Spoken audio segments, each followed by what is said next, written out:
Welcome to the English Language Institute of Singapore's podcast. I'm your host, Eunice Lim. In this episode, Bernice Xu, who teaches English language and literature at Yusof Ishak Secondary School, is in conversation with Cedric Leong, Principal Master Teacher at Alice. They talk about how English language teachers can enable their students to become multiliterate in the process of learning the grammar and vocabulary of English. Cedric, thank you for this opportunity to have a conversation with you. I'm happy for the opportunity, Bernice. Cedric, I'm convinced that it's important to emphasize the building of multiliteracies in the teaching of listening, reading, viewing, speaking, writing, and representing. I also know how to do so in these areas of language learning. But what does being multiliterate in grammar and vocabulary involve? Excellent question, Bernice. Let's begin by focusing on the learning and use of grammar, because as teachers, we need to first understand what the grammar of English is and why our students should learn the grammar of the language. And to build multiliteracies in students, we should be guided by their needs. So, Bernice, how would you describe the grammar of a language, and what should students learning a grammar be able to do? When I was a student, I had this idea that grammar involved learning and memorizing a set of rules and exceptions to those rules. But as an adult user and teacher of English, I've come to realize that using English in the real world does not involve a straightforward application of grammatical rules.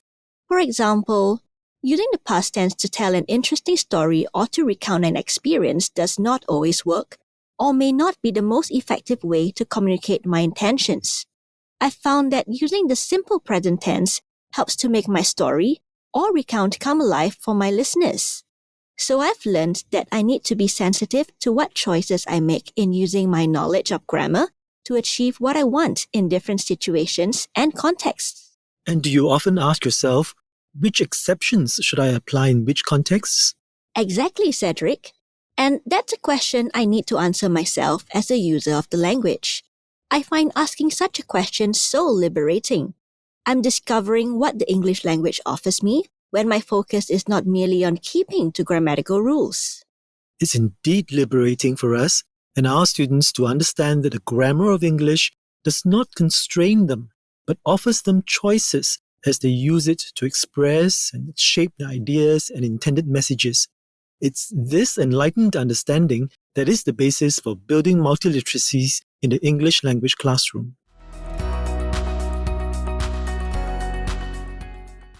So, Bernice, what do you think students need to learn to become multiliterate, to be able to use grammar as a resource for making meaning? They need learner strategies. Learner strategies that will enable them to make appropriate choices in their selection and use of grammatical items and structures so that they can shape their ideas and messages to achieve their intended purposes.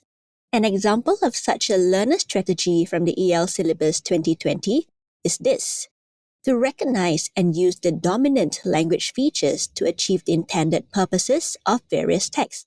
Yes, I've observed how you apply the noticing hypothesis by Richard Schmidt to teach your students this learner strategy.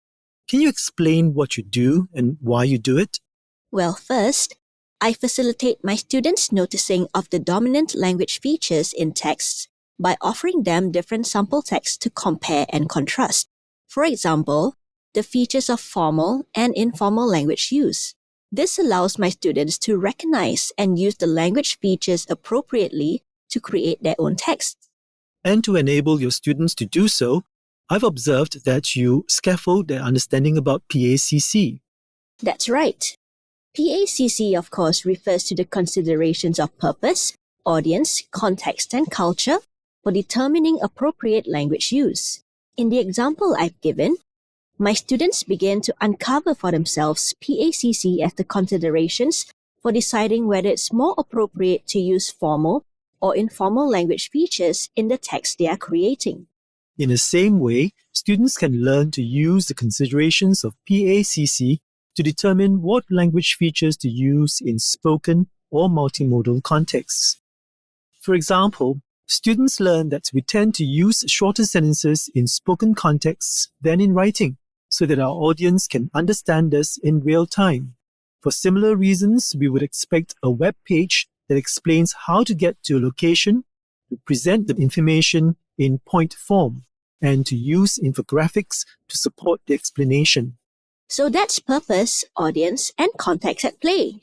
Yes, we can also apply PACC to determine what organizational structures are appropriate for creating different types and forms of texts. For example, when writing a text to persuade, it would be appropriate to first state our position on an issue before offering points that support that position and then elaborating on each of them. This ability to recognize the PACC of different types of text, to apply these considerations to select and use appropriate organizational structures and language features so as to purposefully shape the flow of ideas when creating various texts. That's indeed an important learner strategy to teach our students. It gives them the agency to become multiliterate. It certainly does. For students to be multiliterate, they need to understand and use the grammar of the language not only accurately, but also appropriately and effectively. Cedric, wouldn't the same considerations of PACC apply when teaching students multiliteracies as they learn to build a rich vocabulary and use words appropriately when speaking, writing, and representing? Yes, the PACC considerations apply in building and using vocabulary too. Our students need to use words that suit the PACC considerations for producing texts in the various modes, whether spoken, written, or using a combination of audio, written, and visual texts. Also, in a world where students need to read and view widely and extensively, and where they have more opportunities to interact with speakers of English from the region and around the world, they also need to be aware of how words are used differently in different regions.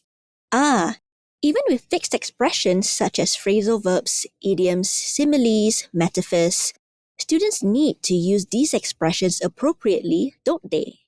Yes, they do. Students need to take into account the cultural norms that users of English from the different regions bring with them. Some of them may not understand the idioms, similes, and metaphors that are culturally specific to us. Others may take offense because of racial, religious, and cultural sensitivities that the use of such fixed expressions may trigger, even if unintended. So, we should design learning experiences that give students opportunities to develop multiliteracies through using English in a variety of real-world contexts, such as speaking with their classmates or adults to convince them to support an idea or cause, commentating at a sporting event, even creating a social media post to connect with the community beyond their school. And we should build into these learning experiences many opportunities for our students to engage in exploratory talk about what grammatical items and structures and what words and phrases are appropriate and why, according to PACC. That's absolutely right, Bernice. When we enable our students to become multiliterate in their understanding, selection, and use of grammar and vocabulary, they become creative inquirers who are open to different worldviews conveyed through multimodal and hybrid texts. They also become readers who can distinguish fact from falsehood using the PACC considerations to process and evaluate information closely, critically, and with discernment. And not forgetting, empathetic communicators who can communicate not only confidently and accurately, but also sensitively while collaborating with others from different ethnic and cultural backgrounds.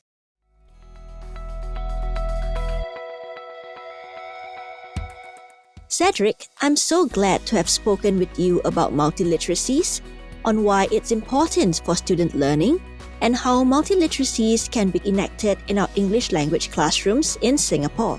I enjoyed our conversation, Bernice. Thank you. You've just listened to Alice's podcast episode on multiliteracies in the teaching of grammar and vocabulary. For more information about this episode, visit our website at go.gov.sg/ELIS podcast. I'm your host, Eunice Lim. Thank you for listening.